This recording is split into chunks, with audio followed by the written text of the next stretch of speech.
Do Lutherans lean more towards Rome or non-denominational churches? Hi, my name is Ted Rosenblatt, and I'm here with my father, Dr. Rod Rosenblatt, and this is Talks with Dad Rod.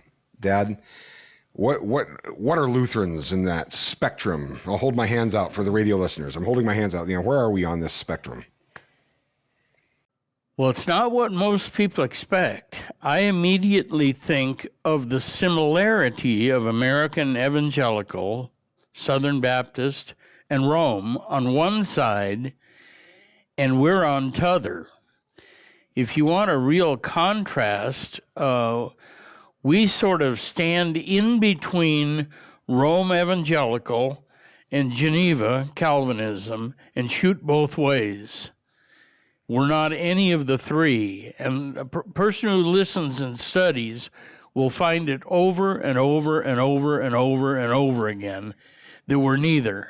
Okay, so you've got two different poles there. Yep. Real quickly, because this is part of the discussion, where does Eastern Orthodoxy fall into that? Well, Eastern Orthodoxy has no doctrine of justification at all. They talk about theosis, or the divinization of the creature. So I don't spend a lot of time. I'm not going to give up justification for anybody's system. Others can do that. But there's no doctrine of justification as we know it at all. So you don't even put them in the measurable spectrum from our perspective out of the Reformation, right? No, I really don't. You can put them together with Rome, but when you have no doctrine of justification, Rome tries. They have one with 27 different kinds of grace and you cooperating. Eastern Orthodoxy doesn't bother. You're in the process of being divinized. Well, we don't need to get into all that here, but at least we can understand where are we on this? The thing that people don't realize is the evangelical is close to Rome. It's just a difference in terminology. They're both what is called semi-Pelagian, but they don't. Rome knows it. Baptists don't.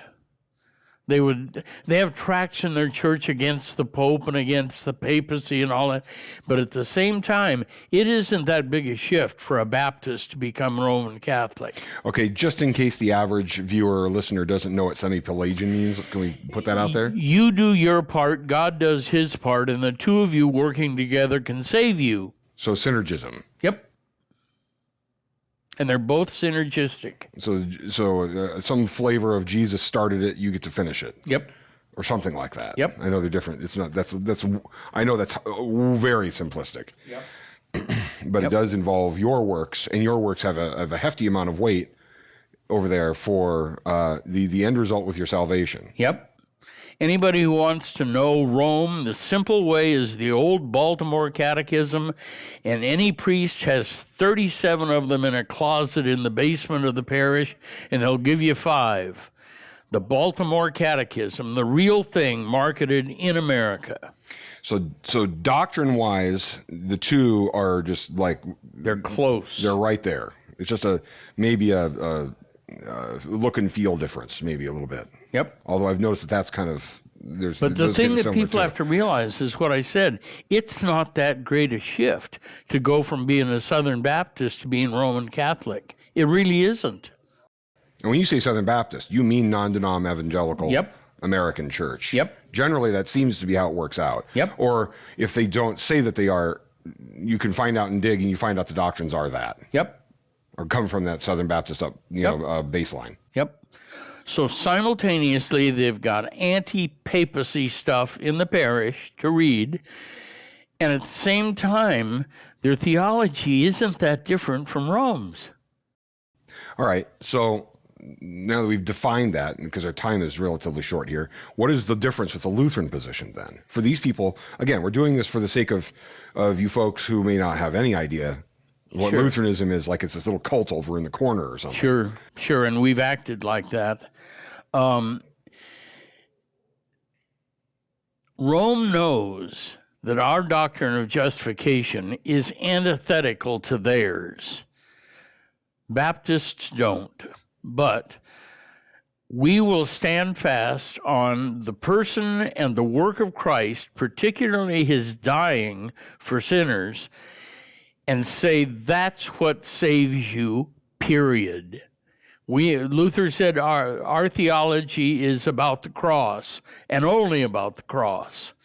That was simplifying, but it got the point across. We will talk about the atonement and it being for you. And even if somebody says, but I don't have faith in that, the answer is keep coming back. God gives you that too through the preaching of the gospel. Just keep listening. So gift. Gift. And it's his work, it's his doing. Yep. As an aside, I remember you were on the White Horse Inn, and whenever the subject of sanctification would come up, your eyes would roll back in your head. You're like, oh, I don't want to do this. And you really tried not to tackle that sort of thing. Yeah. But I remember bringing up, when I was beginning to study Scripture, I was amazed to find in a number of places that God was very clear that he was the sanctifier. Right. Right. I, the Lord thy God, sanctify you. Yep. And he kept hammering that, God would just, Yep. He'd make a statement and then say, I sanctify you, over and over and over, and just Yep. and bang that out. And I thought, man, that's right in our face. He is he is the guy. He's doing it all. Yep. And that separates us from most other bodies. That just what we've talked about in a few minutes. One of the struggles that we see consistently is that people have a lot of working to do in their faith. They've been taught this, and it's everywhere. It's just standard. That when you're a believer, you better get to work. Yep. And that the sword of Damocles, as you've talked about, hanging over their head, is that if you aren't working, then you might be quote unquote backsliding. Yep. And your salvation is in question. Yep. And we get these just tons of people who are just petrified. Yep. Scared to death. Yep. that somehow they have just been a horrible Christian this way, that way, and the other way. And their church builds on that. It strengthens the fear. Pastor doesn't know it, but it does. I've told you before, one time I was a professor at Westmont called the Wheaton of the West, and I said to my doctrine students one time, I'm going to say something that won't make any sense to you, but I want you to think about it. The Christian needs to hear the gospel every single Sunday from his pastor. Here's another one that was just another one. I know we're going to drag a bunch of little pieces into this. What about the idea that, and this is Lutheran, I get this, but imagine this from your perspective, whatever your Christian perspective is. Imagine this, that the Lord's Supper actually brings the forgiveness of Christ into your mouth. Yep.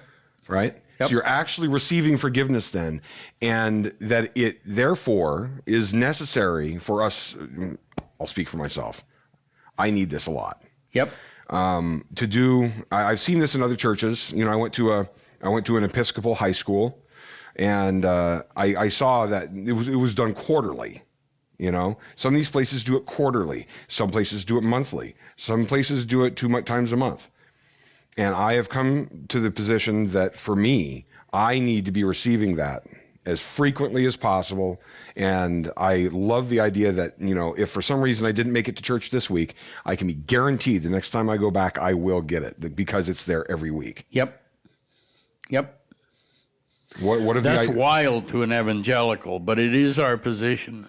It does save. It does deliver forgiveness to the sinning Christian, and therefore it is critical that you receive it frequently. Yep.